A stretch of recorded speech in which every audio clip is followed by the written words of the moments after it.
পুরো রেডি হয়ে গেছি। তো আমরা কোথায় যাচ্ছি সেটা তোমাদের সাথে শেয়ার করবো। তো দেখো আমার হাজব্যান্ড রেডি, আর এদিকে ছেলে দুটো করছে। তো রোদ, উফ। আমরা বেরিয়ে পড়েছি, রাস্তায় অলরেডি চলে এসেছি।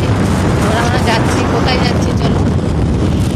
তো রাস্তায় দেখো এত হাওয়া, বাইকে যাচ্ছি এত হাওয়া, তো তার জন্য আমার চুলগুলো উড়ে যাচ্ছে। তো দেখতে পেলে। তো আমরা কোথায় যাচ্ছি চলো। তো দেখো আমরা লোকনাথ মন্দিরে চলে এসেছি দেখছো। আর এইদিকে আমরা রাস্তার ওপার থেকে মিষ্টি আর জল নিয়ে নিলাম, নিয়ে আমি আর আমার ছেলে রাস্তা পার হচ্ছি। তো দেখো, তো আমরা লোকনাথ মন্দির, যেহেতু আজকে লোকনাথ বাবার মৃত্যুবার্ষিকী, তো তাই জন্য আমরা এখানে একটু লোকনাথ মন্দিরে চলে আসলাম সকাল সকাল পুজো দিতে। তো আমরা এক সাইডে জুতো খুলছি, খুলে টুলে তারপর আমরা ভেতরে ঢুকবো।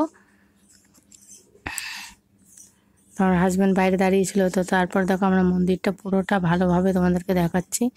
তো তারপর সাইডে শিব ছিল, তো শিবকে আমার বড় ওই জল ঢাললো।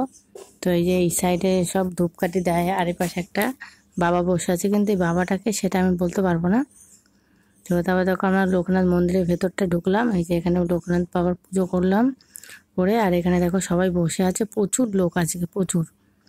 জন্মাষ্টমীর দিন আর এই আজকে দুটো দিন। এই যে আমার হাজব্যান্ড বসে আছে, আর এদিকে দেখো ভিড়ে ভিড়, প্রচুর লোক হয়েছে। তো আমরা অনেকক্ষণ এখানে একটু বসেছিলাম, বসে থেকে তো তারপরে দেখো এদিকে পুজো করছে, আর আমি চারিদিকে একটু ঘুরে ঘুরে একটু ভিডিও করে নিলাম তোমাদের জন্যে। তো আমি ক্যামেরাটা একটু বড় করছি, যেহেতু লোকনাথ বাবা বসে আছে, সবাই দেখতে পাচ্ছে না, দেখতে পারবে না, তো তার জন্য একটু বড় করে নিলাম। আর এই দেখো এই পাশে আরতি হচ্ছে। তো তারপর আমরা ওখান থেকে বেরিয়ে এইখানে খিচুড়ি ভোগের ওখানে দাঁড়িয়ে তারপর আমরা বাড়ি চলে আসলাম। দেখো, তো আমার ছেলে খিচুড়ি ভোগ আর মিষ্টি খাচ্ছে, ওর ভীষণ ভালো লেগেছে। তো ওটাই বলছে হেভি হয়েছে। তো ভালো লাগলে অবশ্যই লাইক কমেন্ট শেয়ার সাবস্ক্রাইব করে দেবে। Tata, bye bye. আর রসনাও করেছিলাম।